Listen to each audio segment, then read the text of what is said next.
one of the most powerful stress-fighting, liver-cleansing, gut-healing foods on Earth, has been quietly growing in backyard gardens, and most people walk right past it at the grocery store without a second thought. It isn't ginseng. It isn't ashwagandha. It isn't some expensive adaptogen powder in a fancy tub. It's a root you've likely eaten on a salad, crunchy, peppery, and so misunderstood that it might just be the most underrated vegetable on the planet. We're talking about the radish. And by the end of this video, you will never look at it the same way again. The radish, scientific name Raphanus sativus, belongs to the Brassicaceae family, the same powerhouse plant family that includes broccoli, kale, cabbage, and mustard. The name Raphanus comes from the Greek word meaning quickly appearing, and that name is perfectly earned. A radish can go from seed to fully harvestable root in as little as 21 to 30 days. That makes it one of the fastest growing food crops on Earth. Archaeological and historical records show that radishes were cultivated in ancient Egypt as far back as 2700 BCE, centuries before the construction of the Great Pyramid at Giza. Records suggest Egyptian workers building the pyramids were fed radishes as part of their daily diet, likely for their energy-sustaining and digestive properties. They were also a staple in ancient China, India, Greece, and Rome. Now, what does a radish actually look like? Most people are familiar with the small, round, cherry red variety, technically called the cherry bell or scarlet globe. But radishes come in a remarkable range of shapes, colors, and sizes. There are long white Japanese daikon radishes that can grow up to 18 inches in length and weigh over 2 kilograms. There are black radishes with a jet dark skin and sharp, pungent flesh.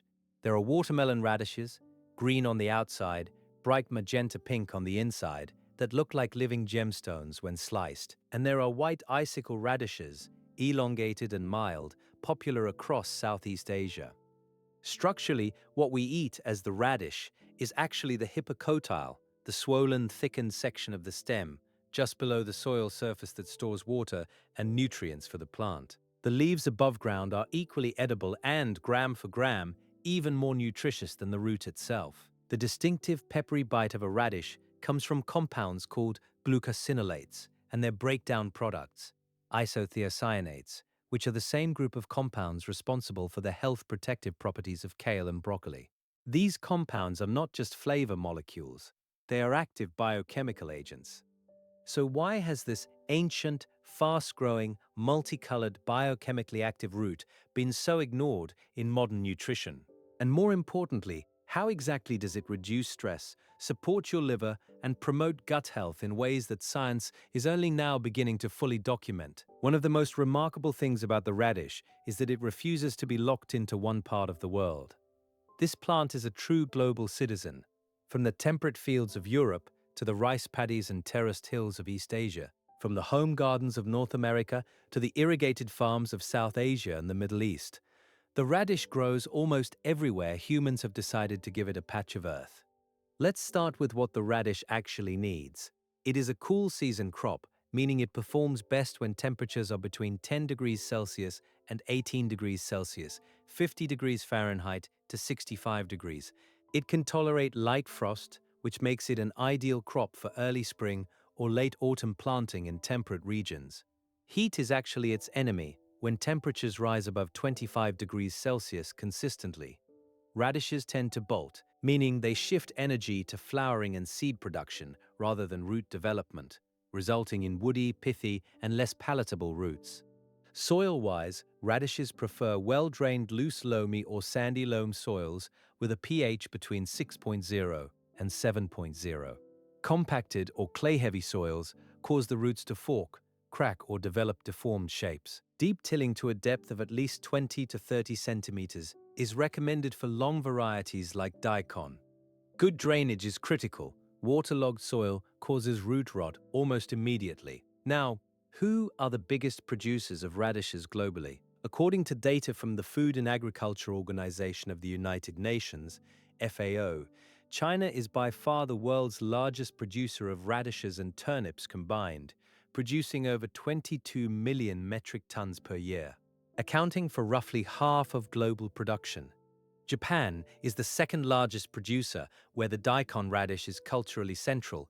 It is an ingredient in pickles, soups, raw salads, and even served grated alongside grilled fish. South Korea is another major producer, where radishes are essential in kimchi and other fermented preparations.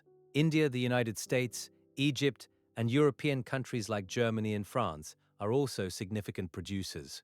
Let's walk through the growth timeline step by step.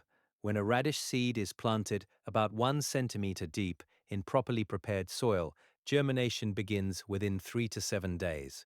The seedling pushes through the soil and develops its first true leaves within the first 2 weeks. During weeks 2 and 3, the root begins to swell and bulb out below the soil surface. Small radish varieties like Cherry Bell reach harvestable size in just 21 to 28 days. Medium varieties like French Breakfast take 25 to 30 days. Daikon and other large winter radishes require 50 to 70 days depending on variety and climate.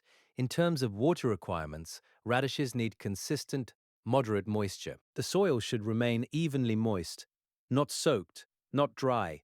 Irregular watering causes cracking and a bitter, excessively hot flavor. Drip irrigation or hand watering at the base of the plant every 1 to 2 days during dry spells is ideal. Radishes are light feeders and do not require heavy fertilization. Excessive nitrogen, however, produces lush, leafy growth at the expense of root development. Can you grow radishes at home? Absolutely. And this is one of their greatest gifts. Radishes can be grown in containers as small as 15 centimeters deep. A window box, a flower pot, a plastic tub with drainage holes, all of these work. This makes the radish one of the most accessible food crops for urban gardeners, balcony growers, and anyone without access to traditional farmland. Schools across the world use radishes to teach children about gardening precisely because of how fast and reliably they grow. A 100-gram serving of raw radish provides only 16 calories, making it one of the most nutrient-dense, calorie-light vegetables available. Within those 16 calories, you get approximately 1.9 grams of dietary fiber, 0.68 grams of protein, 25 milligrams of calcium, 10 milligrams of magnesium, 233 milligrams of potassium, 29 milligrams of phosphorus, and a substantial 14.8 milligrams of vitamin C, about 16% of the adult recommended daily intake. Radishes also contain folate, B9, vitamin B6, riboflavin, and trace amounts of zinc and iron. Now, let's address the headline. Stress. How does a radish reduce stress? The answer lies in several overlapping mechanisms. First, radishes are a rich source of vitamin C, which plays a critical role in modulating the body's response to cortisol, the primary stress hormone. Multiple peer-reviewed studies, including research published in the journal Psychopharmacology, have demonstrated that vitamin C supplementation significantly reduces both the psychological and physiological stress response, including elevated cortisol and elevated blood pressure under acute stress conditions. Eating radishes regularly supports this antioxidant pathway naturally. Second, the isothiocyanates and indoles found in radishes have documented anti-inflammatory effects. Chronic low-grade inflammation is increasingly recognized by researchers as a contributor to both anxiety and depression, not just a physical disease. By reducing systemic inflammatory markers, radishes may help create a biochemical environment less conducive to stress-driven mental fatigue. Third, and perhaps most fascinatingly, radishes support the gut-brain axis. The gut microbiome, the ecosystem of trillions of bacteria living in your digestive system, produces approximately 95% of the body's serotonin. Serotonin is a neurotransmitter directly linked to mood regulation and stress resilience. Radishes are a prebiotic food. Their fiber content feeds beneficial gut bacteria, helping maintain a balanced and diverse microbiome. A 2019 review in the journal Nutrients confirmed that high-fiber diets rich in prebiotics are associated with lower anxiety and better emotional regulation. The liver benefits of radish are equally compelling. Radishes contain a compound called raphanin, along with indole, 3-carbinol, and sulforaphane, all of which stimulate the production of liver detoxification enzymes, particularly in the phase 1 and phase 2 detoxification pathways. Traditional Ayurvedic and traditional Chinese medicine have used radish for liver support for centuries, and modern laboratory research validates this. A study published in the journal Food and Chemical Toxicology found that daikon radish extract significantly reduced liver damage markers in animal models exposed to hepatotoxic substances. Radishes are also diuretic. They help increase urine production, which supports kidney function and helps the urinary tract flush out bacteria. This property has been used medicinally in treating urinary tract infections and kidney stones in traditional medicine systems worldwide. For animals, radishes serve multiple roles. Radish tops, the leafy greens, are fed to cattle, goats, and rabbits as a nutritious forage crop. Forage radishes, a specific variety bred for large root mass, are widely used as a winter cover crop in animal agriculture, precisely because livestock can graze on the tops and exposed roots during winter months. Chickens and pigs also readily consume radish leaves and small roots. Environmentally, radishes are extraordinary. Their deep, penetrating taproots, especially those of the daikon and forage radish varieties, act as biological tillage tools. They break through compacted subsoil layers, creating channels that improve water infiltration and aeration for subsequent crops. When the radish root decomposes over winter, it leaves behind organic matter tunnels that earthworms colonize, further improving soil structure. Research from institutions including Cornell University and Pennsylvania State University has confirmed that cover crop radishes can reduce soil compaction, increase nitrogen availability, and suppress certain weed species, all without chemical inputs. In a world where we're constantly told to look for complex, expensive, imported solutions to our health problems, the answer has often been growing in the soil right beneath our feet. The radish is a 4,000-year-old prescription. Ancient Egyptians knew it, Greek physicians wrote about it, Ayurvedic doctors prescribed it, and now laboratory scientists are confirming what traditional cultures already understood through centuries of careful observation. The single most empowering thing you can do right now is grow this plant yourself. Not because it's trendy, not because a supplement company told you to, but because growing your own food, even in something as modest as a 6-inch pot on a balcony, reconnects you to a cycle of life and nourishment that human beings participated in for thousands of years before industrialization severed that connection. Radishes are the perfect entry point for anyone who has ever thought, "I don't have a green thumb," or "I don't have space to garden." They are forgiving, fast, rewarding, and educational. A child who plants a radish seed and watches it emerge from the earth in 3 weeks learns something that no classroom can fully replicate: that life responds to care, that patience has tangible rewards, that the earth is not just a surface to walk on, but a living system that gives back when tended.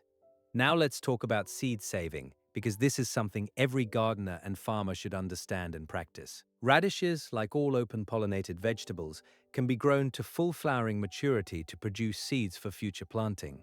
A single radish plant left to bolt and flower will produce elongated seed pods containing dozens of seeds. These seeds can be dried, stored in a cool and dry environment in a paper envelope or glass jar, and remain viable for up to 5 years. Seed saving is an act of food sovereignty. It means you are no longer dependent on commercial seed suppliers for every growing season. In communities facing economic hardship, climate instability, or food insecurity, this independence has genuine life-sustaining value. Economically, radishes offer real opportunities for smallholder farmers and home market growers. Because of their rapid growing cycle, some varieties ready in under 4 weeks, a farmer can produce multiple harvests per season on the same land. In markets across Asia, Europe, and the Americas, fresh radishes, particularly specialty varieties like watermelon radish, black Spanish radish, and daikon, command premium prices at farmers' markets. And in health food retailers, daikon radish is also commercially processed into pickles, dried products, and fermented foods with significant export value in East Asian food markets. Let's bring it all together. The radish supports your liver's detoxification work. It feeds the gut bacteria that produce the serotonin your brain needs to stay calm and resilient. Its vitamin C content buffers your body against the physiological ravages of chronic stress. Its anti-inflammatory compounds reduce the low-grade cellular fire that modern life constantly stokes. It heals compacted soil, it feeds livestock, it takes less than 30 days to grow from a seed you can hold between two fingers. This is not a miracle. This is not magic. This is biology doing exactly what it evolved to do, and thus finally paying attention. So, here is your call to action. Plant a radish this week. Buy a small packet of seeds, fill a pot with loose, well-draining soil, press the seeds 1 centimeter deep, water gently, place in a sunny spot, and wait. In less than a month, you will pull a living, vibrant, nutrition-packed root out of the earth with your own hands, something ancient humans did with reverence and gratitude, and something you can do right now, in the modern world, as a quiet but powerful act of self-reliance. Subscribe to this channel, hit the like button so more people can find this information, and drop a comment below. What plant do you want us to cover next? Because there are thousands more ancient secrets still waiting to be told, and we will tell them, one root, one leaf, one seed at a time.